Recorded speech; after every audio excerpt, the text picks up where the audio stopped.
வணக்கம் மக்களே. நம்ம சேனல்ல தொடர்ந்து ரிவ்யூஸ் தாங்க பார்த்துக்கிட்டு இருக்கோம். அந்த வகையில இப்ப நம்ம எதை பத்தின ரிவ்யூ பார்க்க போறோம் அப்படின்னா, மாயா கதையில பிப்ரவரி 28 என்ன நடக்க போகுது அப்படிங்கிறத பத்தி தான் இந்த வீடியோல நம்ம இப்ப பார்க்க போறோம். ஸோ மறக்காம இந்த வீடியோக்கு லைக் பண்ணிக்கோங்க. நம்ம சேனலை சப்ஸ்கிரைப் பண்ணிட்டு பக்கத்துல உள்ள பெல் ஐக்கானையும் கிளிக் பண்ணி ஆல்ல செட் பண்ணிக்கோங்க. அப்பதாங்க அடுத்து வீடியோஸ் போடும் பொழுது உங்களுக்கு நோட்டிஃபிகேஷன் வரும், பார்க்கலாம்.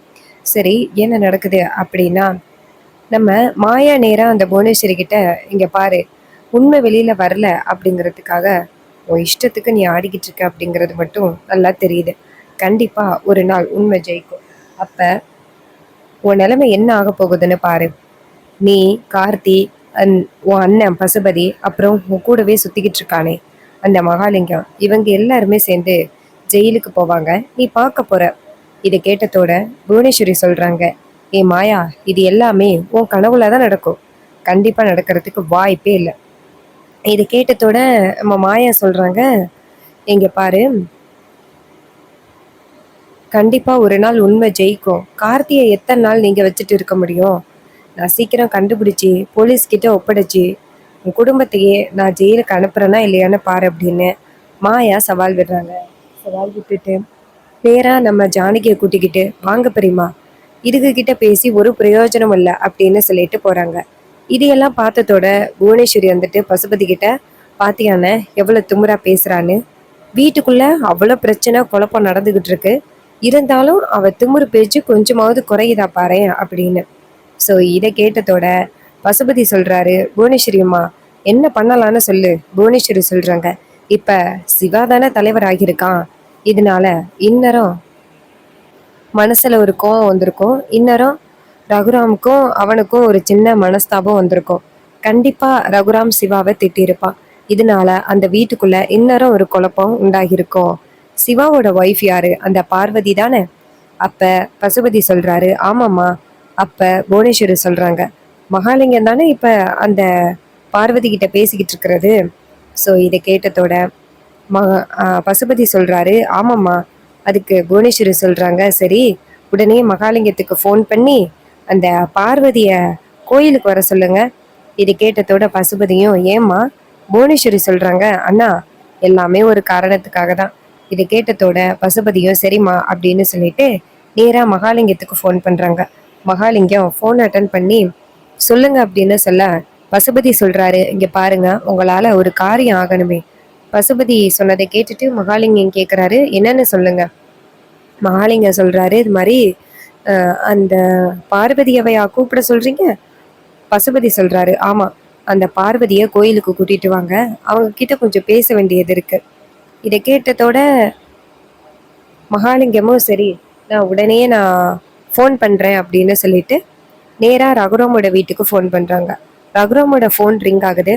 அப்ப ரகுராமோட வீட்டு ஃபோன் ரிங் ஆகுது. அப்ப பார்வதி தான் போயிட்டு ஃபோன் எடுக்கிறாங்க. பார்வதி பேசுறாங்க. யார் அப்படின்னு மகாலிங்கம் சொல்றாரு, பார்வதி, நல்ல வேளை நீ ஃபோன் எடுத்த. அப்ப பார்வதி சொல்றாங்க, ஆமா மாமா. அப்ப மகாலிங்கம் சொல்றாரு, எம்மாடி பார்வதி, உன் புருஷன் இப்ப ஊரை தலைவராகிட்டான் போல.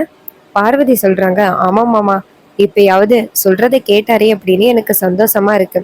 மகாலிங்கம் சொல்றாரு, ஏமா பார்வதி, உன் புருஷன் தலைவராகியிருக்கான், அப்புறம் கோயிலுக்கு வந்துட்டு சாமியெல்லாம் கும்பிட்டு போக கூடாதா?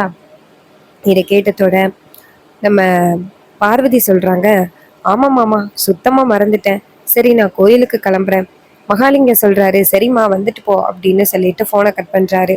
அப்ப மகாலிங்கம் புவனேஸ்வரி கிட்ட, இங்க பாருங்கம்மா, இன்னும் கொஞ்ச நேரத்துல பார்வதி கோயிலுக்கு வருவா. இதை கேட்டதோட புவனேஸ்வரியும் சரி அப்படின்னு சொல்லிட்டு கோவில்ல காத்துக்கிட்டு இருக்காங்க. அப்ப பார்வதி கோயிலுக்கு வராங்க. பார்வதியை பார்த்ததோட மகாலிங்கம் நினைக்கிறாரு, தனியா தான் வந்திருக்கா, இதுதான் சரியான நேரம் பேசுறதுக்கு.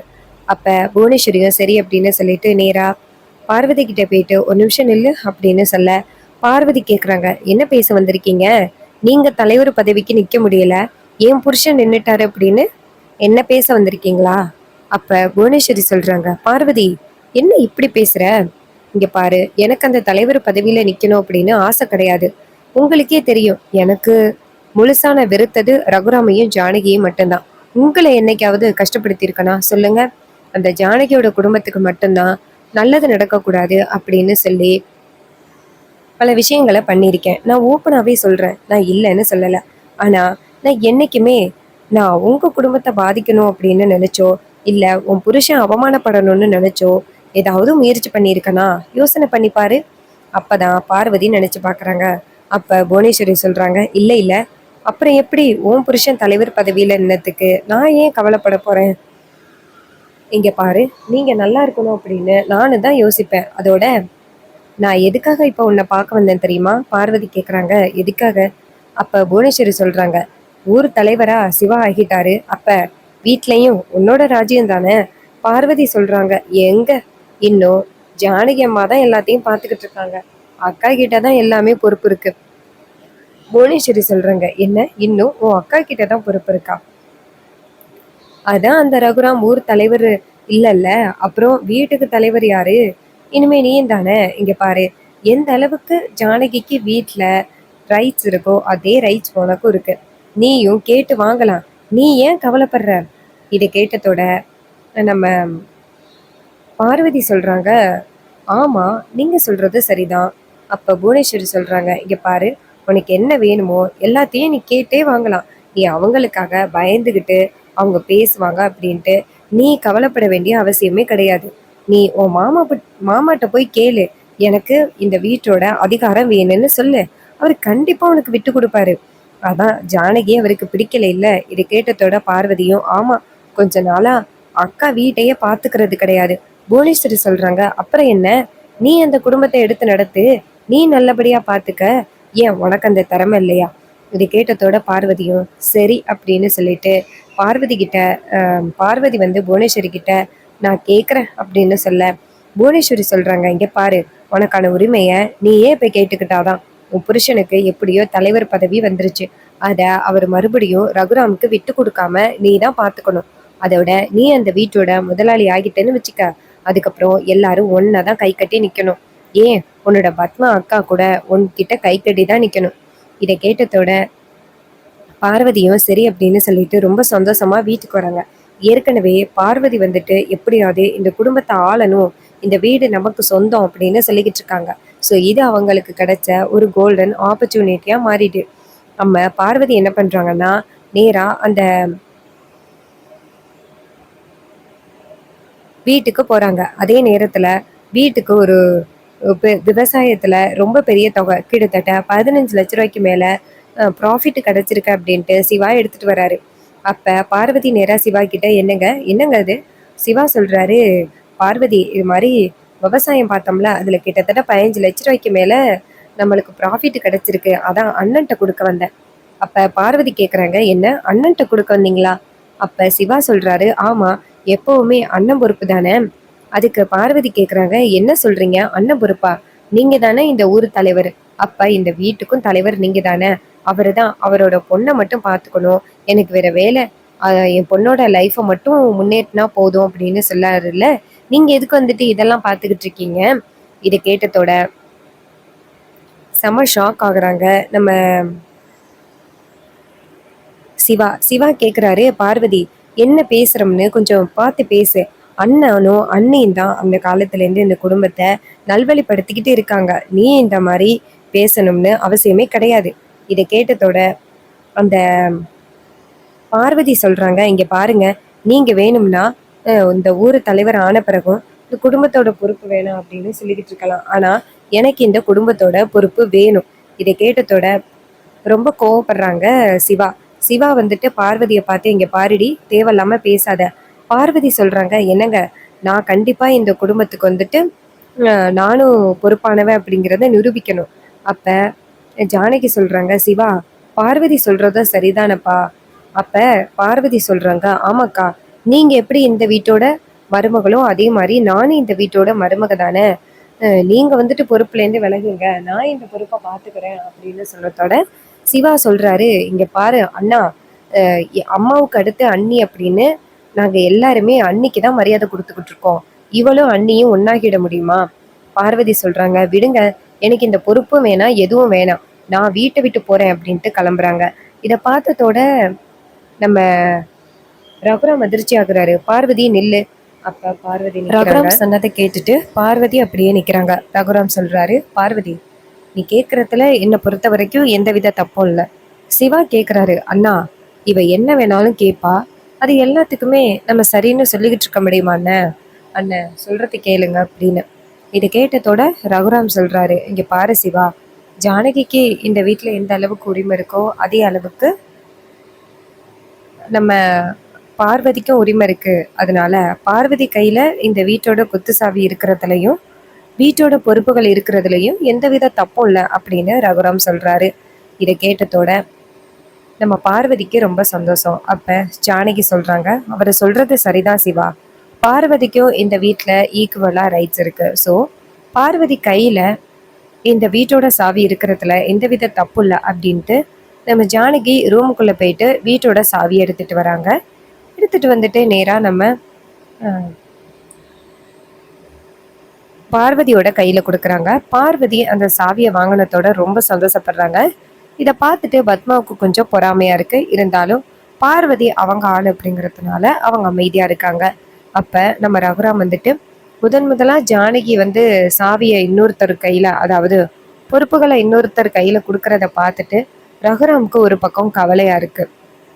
இருந்தாலும் ரகுராம் அதை வெளியில காமிச்சுக்கல. இத்தனை வருஷமா ஜானகி இந்த குடும்பத்தை நல்வழிப்படுத்துறதுக்கு எந்த அளவுக்கு முயற்சி பண்ணாங்க அப்படிங்கிறது ரகுராமுக்கு நல்லாவே தெரியும். அதனால அவரு ரொம்ப கவலைப்படுறாரு. ஸோ அதுக்கப்புறமா சீனசி பண்ணி நம்ம கார்த்தியை காமிக்கிறாங்க. நம்ம கார்த்தி வந்துட்டு ரூம்ல இருக்கும் பொழுது புவனேஸ்வரியும் பசுபதியும் லேப்டாப்பை கொண்டாந்து கார்த்திகிட்ட கொடுக்குறாங்க. கார்த்தி அந்த லேப்டாப்பை பார்த்துட்டு, அத்தை சூப்பர் அத்தை அப்படின்னு சொல்ல, புவனேஸ்வரி சொல்றாங்க, இங்க பாரு கார்த்திக், இந்த லேப்டாப்பை கொண்டாந்து கொடுக்கறதுக்கே எவ்வளோ ரிஸ்க் தெரியுமா? யாராவது ஒருத்தவங்க உன்னை பார்த்தாலும் எவ்வளோ பெரிய பிரச்சனையாகும். அதுக்கு கார்த்தி சொல்றாரு, இங்க பாருங்க அத்தை, எனக்கு ரூம்லயே செப்பரேட்டா இருக்கிறது கொஞ்சம் கூட பிடிக்கவே இல்லை. அதான் அத்தை நான் வந்துட்டு லேப்டாப் கேட்டேன். அதுக்கு புவனேஸ்வரி சொல்றாங்க, லேப்டாப் வச்சிருக்கிறது பெரிய விஷயம் கிடையாது, தயவு செஞ்சு வேற எதுவும் வந்துட்டு பிரச்சனையை வளர்த்து விட்டுறாத. அப்ப கார்த்தி சொல்றாரு, சரித்த, நான் எந்த வித பிரச்சனையும் வளர்க்க மாட்டேன் அப்படின்னு சொல்ல, புவனேஸ்வரியும் சரி நான் கிளம்புறேன் அப்படின்னு சொல்லிட்டு புவனேஸ்வரியும் பசுபதியும் கிளம்புறாங்க. அவங்க கிளம்புனதோட கார்த்தி என்ன பண்றாருன்னா அவரோட மெயில் ஐடியை போட்டு லேப்டாப்பை ஓபன் பண்றாரு. இன்னொரு பக்கம் நம்ம மாயா வந்துட்டு வீட்டில் இருக்கும் பொழுது நம்ம சீனு வராரு. சீனு வந்துட்டு மாயாட்ட, எதுக்கு நீ தேவையில்லாம கடைக்கெல்லாம் வர அப்படின்னு கேட்க, மாயா சொல்றாங்க, ஏன் நான் கடைக்கு வரக்கூடாது, ஷர்ட் எடுக்கிறதுக்காக தானே கடைக்கு வந்தேன், இன்ஃபேக்ட் அது என் கடை மாதிரி தானே. சீனு சொல்றாரு, அது ஒன்றும் உன் கடை இல்லை, எனக்கு நீ 40 லட்ச ரூபா கடன் கொடுத்துருக்க, அது ஏன் கடை. அப்ப மாயா சொல்றாங்க, ஹலோ, கடனை சரியான நேரத்துல நீ கொடுக்கல அப்படின்னா அந்த கடை எனக்கு தானே சொந்தம். இதை கேட்டதோட சீனு சொல்றாரு, ரொம்ப ஓவரா தான் பண்ற, என்கிட்ட காசு கொடுக்கும் பொழுது என்ன சொல்லி கொடுத்த, நான் நல்லா முன்னேறணும் அப்படின்னு சொல்லி தானே கொடுத்தேன். மாயா சொல்றாங்க, இங்க பாரு, அப்படிதான் கொடுத்தேன், ஆனா நீ என்னை விரட்டி விட பாக்குறியல்ல, அப்ப உனக்கு சரியான தண்டனை நான் கொடுத்ததானே ஆகணும். இது கேட்டதோட சீனு ஷாக் ஆகுறாரு. அப்ப மாயா நேர சீனுவை பார்த்து, இங்க பாரு சீனு, எனக்கு இப்ப கூட அந்த காசுல கொஞ்சம் கூட விருப்பமே இல்லை, நீ என் கூட சேர்ந்து ஹாப்பியா வாழ ஆரம்பி, நான் இந்த காசை பத்தி கேட்க மாட்டேன். அதுக்கு சீனு சொல்றாரு, இங்க பாரு மாயா, என்னைக்குமே நான் உன்னை மன்னிக்கவே மாட்டேன், நீ இந்த மன்னிக்கிற விஷயத்த பத்தி மட்டும் என்கிட்ட பேசாத, உன் கூட சேர்ந்து வாழவும் மாட்டேன். பாவம் தானா இன்னைக்கு நிம்மதி இல்லாம சுத்திக்கிட்டு இருக்கா அப்படின்னா அதுக்கு முழு காரணமே நீ தானே, அப்புறம் எப்படி நான் உன்னை மன்னிப்பேன். இங்க பாரு, தானா சந்தோஷமா வாழணும், ஆனா அவ நிம்மதி இல்லாம இருக்கா, அவ நிம்மதி இல்லாத வீட்டுல நான் எப்படி நிம்மதியா அவங்க கூட வாழ முடியும், என்னால முடியாது அப்படின்னு சொன்னதோட மாயா சொல்றாங்க, அப்ப ஓகே, அப்ப 40 லட்ச ரூபா பணத்தை எடுத்து வை. இது கேட்டதோட சீனு சொல்றாரு, நான் கண்டிப்பா கொடுப்பேன், என்ன ஒரு வாரத்துல கொடுத்துட்டு மறுவேளை பாக்குறேன் அப்படின்ட்டு சீனு அந்த இடத்துல இருந்து போறாரு. இன்னொரு பக்கம் நம்ம பத்மா வந்துட்டு பார்வதி மொத்த காசையும் எடுத்துட்டு போறத பாக்குறாங்க. அப்ப பார்வதி என்ன பண்றாங்கன்னா, சரி நம்ம வந்துட்டு இனிமேதான் நம்ம தான் வந்து இந்த வீட்டோட மகாராணி அப்படின்ட்டு வீட்டில் உள்ள நகையெல்லாம் எடுத்து போட்டுக்கிட்டு ரொம்ப கெத்தா சுத்த ஆரம்பிக்கிறாங்க. இதை பார்த்ததோட பத்மா நேரா பார்வதி கிட்ட, பார்வதி முன்னாடி மாதிரி இல்லை, ரொம்ப கெத்தா இருக்க போல அப்படின்னு. அப்ப பார்வதி சொல்றாங்க, ஆமாக்கா, இந்த வீட்டோட பொறுப்புகள் என் கையில வந்ததுலேருந்து ரொம்பவே ரிஸ்கா இருக்கு எல்லாமே. இந்த வீடு நல்லா இருக்கணும் அப்படின்னு நான் பாடுபட்டுக்கிட்டு இருக்கேன். அப்ப பத்மா சொல்றாங்க, "இங்க பாரு பார்வதி, நான் உனக்கு ஒரே ஒரு ரிக்வெஸ்ட் மட்டும் கேட்குறேன்." பார்வதி கேட்குறாங்க, "சொல்லுங்க அக்கா." பத்மா சொல்றாங்க, "இந்த வீட்டோட சாவி உன் கைக்கு வரதுக்கு நானும் தானே உனக்கு ஹெல்ப் பண்ணேன். அதனால நீ எனக்கு ஒரே ஒரு ஹெல்ப் பண்ணு. என் புள்ள கண்டிப்பா அந்த காசை திருப்பி குடுத்துருவான்." அப்ப பார்வதி கேட்குறாங்க, "அக்கா என்னக்கா அந்த 40,00,000 கேட்குறீங்க? எப்படிக்கா அந்த 40,00,000 என் கையில இருக்கும்?" அப்ப பார்வதி பத்மா சொல்றாங்க, "என்னடி இப்படி பேசுற? இங்க பாரு, நான் உன் காசையா கேட்டேன், அண்ணன் காசை தானே கேட்டேன். ஒரு 40,00,000 குடுத்தா போதும். எப்படியாவது அந்த மாயாவ வீட்ட விட்டு தொரத்திட்டா, அதுக்கப்புறம் கடைசி ஃபுல்லா அண்ணனும், அண்ணியும் ஒண்ணு சேரவே மாட்டாங்க. சண்டை போட்டுக்கிட்டே இருப்பாங்க. அவங்க சண்டை போட்டுக்கிட்டு இருந்தா நமக்கு தானே பெனிஃபிட்டு." இத கேட்டதோட பார்வதி சொல்றாங்க, "ஆமாக்கா, நீங்க சொல்றதும் சரிதான். சரி ஓகே, நான் 40,00,000 எடுத்துட்டு வரேன்." அப்படின்ட்டு வீட்டுக்குள்ள போயிட்டு 40,00,000 எடுத்துட்டு வந்து பத்மாட்ட குடுக்குறாங்க. பத்மா அந்த காசை வாங்கினதோட ரொம்ப சந்தோஷப்படுறாங்க. "சூப்பர் பார்வதி" அப்படின்னு. அப்ப பார்வதி சொல்றாங்க, "சரிக்கா, நீங்க எப்படியாவது அந்த மாயாவ வீட்ட விட்டு அனுப்பிட்டா போதும்." பத்மா சொல்றாங்க, "இது எனக்கு ரொம்ப பெரிய உதவி பார்வதி." அப்படின்ட்டு ரூமுக்குள்ள போயிட்டு அந்த 40,00,000 பாச்சு, ச்சே, 40,00,000 பணம் நம்ம கையில இருக்கு. ஆனா இத போய் அந்த மாயாட்ட குடுக்கணுமே அப்படின்ட்டு பத்மா டென்ஷன் ஆகுறாங்க. அதே நேரம் பார்த்து பத்மா டக்குன்னு வீட்டுக்கிட்ட வராங்க. வந்துட்டு எல்லாருமே கூப்பிடுறாங்க. எல்லாரும் வாங்க. அப்ப மாயா எல்லாரும் வராங்க. வந்ததோட நம்ம பத்மா நேரா மாயாவ பார்த்து, "இங்க பாரு, 40,00,000 பணம் இல்லைன்னு சொல்லிட்டு எங்க எல்லாரையுமே எப்படி அவமானப்படுத்தின. இங்க பாரு, என் புள்ள 40,00,000 சம்பாரிச்சுட்டு வந்துட்டான், இந்தாடி." இதை கேட்டதோட மாயா சொல்றாங்க, "சீனு, இது உன் காசா?" அப்ப சீனு வந்துட்டு பத்மாவை பார்த்து, "அம்மா என்னம்மா இது?" அப்ப பத்மா சொல்றாங்க, "இங்க பாரு சீனு, இது நீ சம்பாரிச்ச காசு தான்டா. என்னடா ஒண்ணுமே தெரியாத மாதிரி சொல்ற? நேத்து தானே என் கையில கொண்டாந்து கொடுத்த." இதை கேட்டதோட சீனு நினைக்கிறாரு, என்ன இது, அம்மா என்ன இப்படி பண்றாங்க. அப்ப ஜானகி கேட்குறாங்க, "பத்மா, இவ்ளோ காசு ஏது உனக்கு?" அப்ப பத்மா சொல்றாங்க, "ஏன், என் புள்ள இவ்ளோ சம்பாரிக்க மாட்டான்னு உங்களுக்கு நம்பிக்கையே இல்லையா? என் புள்ள திறமையானவன் இல்ல அப்படின்னு சொல்றீங்களா?" இத கேட்டதோட ஜானகி சொல்றாங்க, "ஐயோ! அப்படியெல்லாம் நான் எதுவும் சொல்லல பத்மா. 40,00,000 அப்படிங்கிறது சாதாரண தொகை இல்ல. ரொம்ப பெரிய தொகை." அப்ப பத்மா சொல்றாங்க, "என் புள்ள அந்த அளவுக்கு சூப்பரா வியாபாரம் பார்த்துருக்கான்." மாயா சொல்றாங்க, "நேத்து தான் கடைக்கு போனேன். வியாபாரம் ஒழுங்கா நடக்கல அப்படின்னு கேள்விப்பட்டேன்." அதுக்கு சீனு சொல்றாரு, "ஏய், உனக்கு என்ன தெரியும்? என் கடை நல்லா தான் வியாபாரம் நடந்துகிட்டு இருக்கு." அப்ப பத்மா சொல்றாங்க, "என்ன மாயா, கடைசி வரைக்கும் என் புள்ள 40,00,000 சம்பாதிக்க மாட்டான். இந்த வீட்டுக்குள்ளே இருந்து இருக்கிற ஒட்டுமொத்த சந்தோஷத்தையும் கெடுக்கலாம் அப்படின்னு நினைச்சிட்டு இருக்கியா? இங்க பாரு, 40,00,000 பணம் கண்டிப்பா இங்க தான் இருக்கும்." அப்படின்னு சொல்ல, இதை கேட்டதோட மாயா அதிர்ச்சி ஆகுறாங்க. பத்மா நேரா சீனு கிட்ட, "சீனு, இது அவ தானடா கேட்டா உன்கிட்ட 40,00,000 பணம். இது அவள்கிட்ட கொடுத்து அவளை இந்த செகண்டே வீட்டை விட்டு அனுப்பு." இதையெல்லாம் பார்த்ததோட ஜானகி நம்ம சீனுவை பார்த்து, "சீனு, என்னடா இது?" அப்ப சீனு சொல்றாரு, "அத்தை, என்கிட்ட எதுவும் பேசாதீங்க. இவன் என்ன சொன்னா, 40,00,000 பணத்தை எடுத்து வை, இந்த வீட்டை விட்டு போறேன்னு சொன்னால, இப்ப 40,00,000 பணத்தை நான் கையில வச்சிருக்கேன். இவளை வீட்டை விட்டு போக சொல்லுங்க." அப்படின்னு 40,00,000 பணத்தை தூக்கி மாயா கிட்ட கொடுத்துட்டு மாயாவை பிடிச்சி இழுத்துட்டு வராங்க வீட்டை விட்டு வெளியில தள்ள. இதையெல்லாம் பார்த்ததோட நம்ம ரகுராமுக்கு என்ன சொல்றதுன்னே தெரியல. ஆனா இதை சொன்னாலும் பிரச்சனையாகும். அப்ப நம்ம மாயா வந்துட்டு ரொம்ப கவலையா இருக்க, அப்ப தனா ரொம்ப ஷாக் ஆகுறாங்க. பார்வதி இதையெல்லாம் பார்த்துட்டு சந்தோஷப்படுறாங்க. அப்ப மாயா நினைக்கிறாங்க, 40,00,000 காசு இவனுக்கு எங்கேருந்து வந்திருக்கும் அப்படின்னு. ஸோ ரொம்பவே சூப்பரா அப்கமிங் எபிசோட கொண்டு போறாங்க. இந்த எபிசோடு உங்களுக்கு எந்த அளவுக்கு பிடிச்சிருந்துச்சு அப்படின்னு மறக்காம கமெண்ட்ல சொல்லுங்க. இதே மாதிரி இனிமே அப்டேட்ஸ் நம்ம சேனல்ல நீங்க தொடர்ந்து பார்க்கணும் அப்படின்னாலும் மறக்காம நம்ம சேனலை சப்ஸ்கிரைப் பண்ணிட்டு பக்கத்துல உள்ள பெல் ஐகானையும் கிளிக் பண்ணி ஆல்ல செட் பண்ணிக்கோங்க. அப்பதாங்க அடுத்த வீடியோஸ் போடும் பொழுது உங்களுக்கு நோட்டிஃபிகேஷன் வரும். பார்க்கலாம். தேங்க்ஸ் ஃபார் வாட்சிங்.